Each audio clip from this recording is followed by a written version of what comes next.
वंदे मातरम। जैसा कि मैंने पहले वीडियो में बोला था कि जो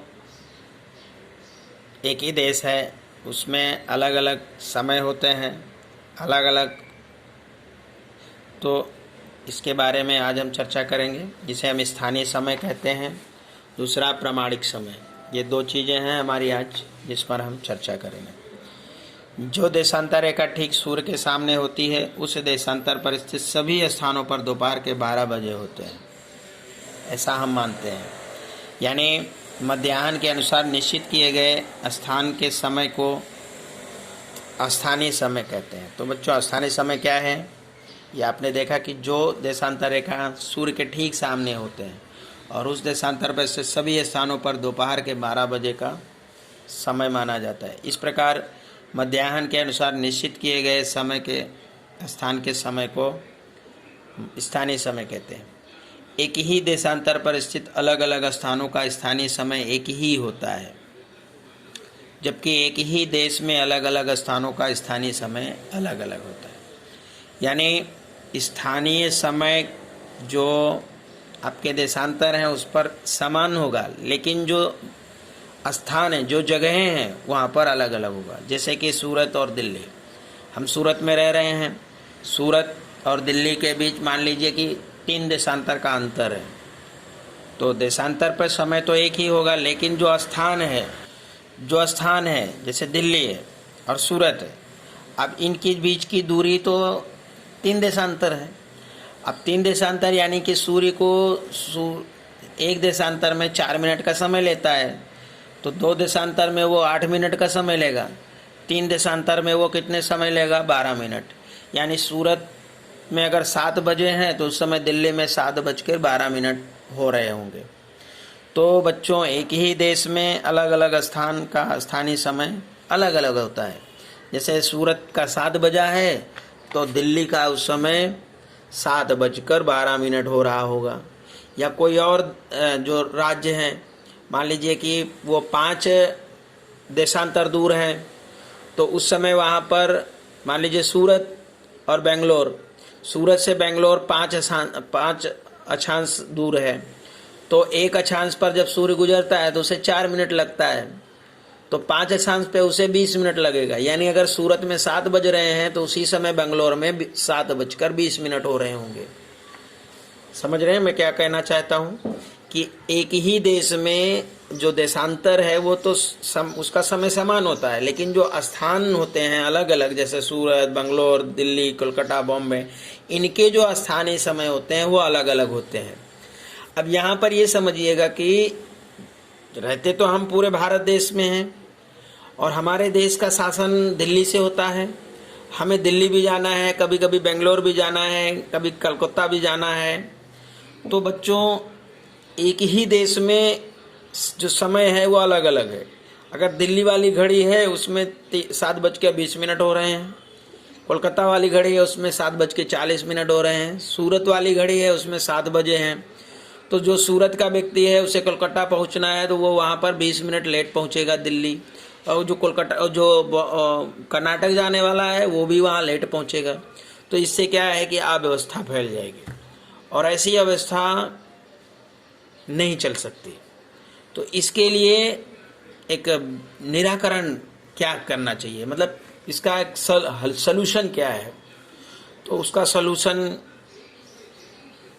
ये है कि प्रमाणिक समय यानी स्टैंडर्ड टाइम, यानी उसका सलूशन है प्रमाणिक समय।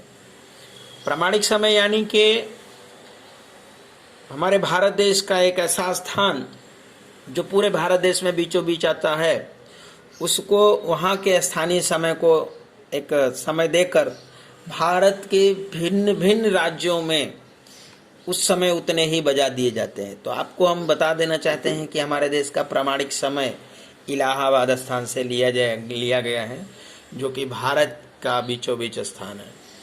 तो ये तो मैंने अपने ये थोड़ी सी जानकारी दी। अब हम इसको पढ़ेंगे कि हमने देखा कि एक ही देश में देशांतर तो समान होते हैं, देशांतर पे समय तो एक जैसा होता है, लेकिन जो स्थान है उनके समय में डिफरेंट होता है। उसका हमने आपको उदाहरण करके समझाया। अब हम यहाँ देखते हैं कि इस व्यवस्था में अव्यवस्था न फैले, इसके लिए क्या किया गया है, तो उसके लिए प्रामाणिक समय स्टैंडर्ड टाइम निश्चित किया गया है। देश के मध्य भाग में स्थित किसी भी स्थान का स्थानीय समय पूरे देश का समय माना जाता है।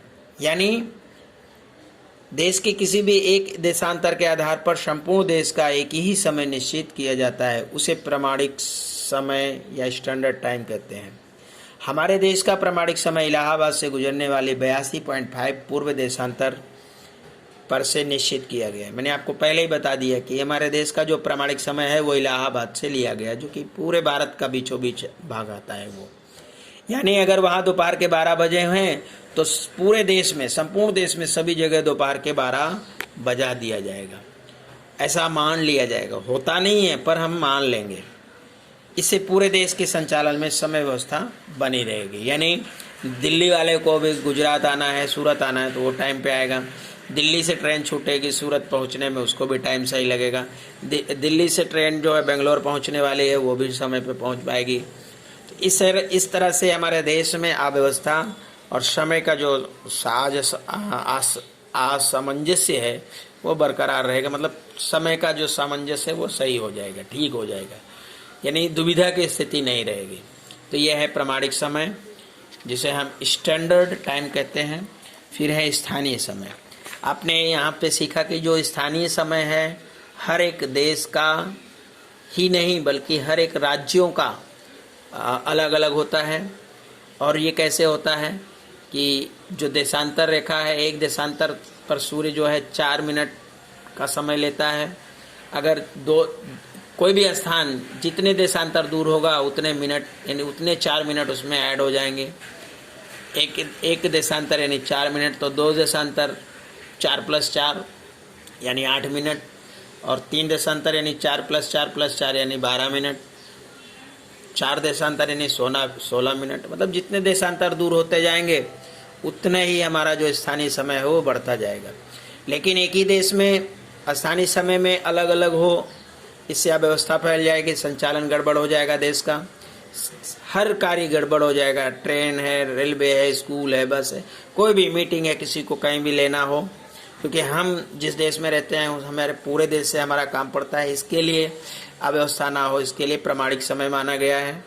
और प्रामाणिक समय किसी भी देश के बीचों बीच भाग यानी मध्य भाग से लिया जाता है। तो हमारे देश भारत का प्रामाणिक समय हमारे देश के मध्य भाग यानी जो इलाहाबाद स्थान है वहाँ से लिया गया है। और जिस समय वहाँ पर दोपहर के 12 बजे हैं, उसी समय हमारे देश की सभी घड़ियों में 12 बजा दिए जाते हैं। तो आई थिंक समझ में आ ही गया होगा कि जो हर देश हैं उनके समय में अंतर क्यों होता है। जैसे हमारे इंडिया में अगर 7 बजे हैं तो अफ्रीका में उस समय 12 क्यों बजे होते हैं। तो ये आपको बच्चों समझ में आ ही गया होगा। आपने पहले पढ़ ही लिया है कि ग्रीनविच रेखा से कोई स्थान पूर्व में हो तो उसे देशांतर के आंकड़ों के साथ पूर्वी देशांतर लिखा जाता है, और जो कोई पश्चिम में हो तो उसे पश्चिमी लिखा जाता है। फिर आपने ये भी सीख लिया कि अंतर्राष्ट्रीय तिथि रेखा लाइन को इंटरनेशनल डेट लाइन यानी आइडियल भी कहते हैं। पूर्व पश्चिम क्षेत्र में बड़े हों ऐसे देशों के एक से अधिक प्रामाणिक समय होते हैं। यानी पूर्व पश्चिम क्षेत्र में बड़े हों ऐसे देश एक से अधिक प्रामाणिक समय वाले हो सकते हैं। विश्व में से कोई भी स्थान उत्तर या दक्षिण में है, ये दर्शाने के लिए उस स्थान के आंकड़ों के साथ उत्तर के लिए U और दक्षिण के लिए द लिखा जाता है। 2 अक्षांश वृत्तों के बीच वास्तविक जमीनी सतह पर लगभग 111 किलोमीटर का अंतर होता है। इनके बीच में 111 किलोमीटर अंतर पाया जाएगा। 2 देशांतर के बीच का अंतर केवल विषुववृत्त पर लगभग 111 किलोमीटर ही है। तो ये आपने पहले सीख लिया। अब हमारा चैप्टर समाप्त होता है। जय हिंद, वंदे मातरम।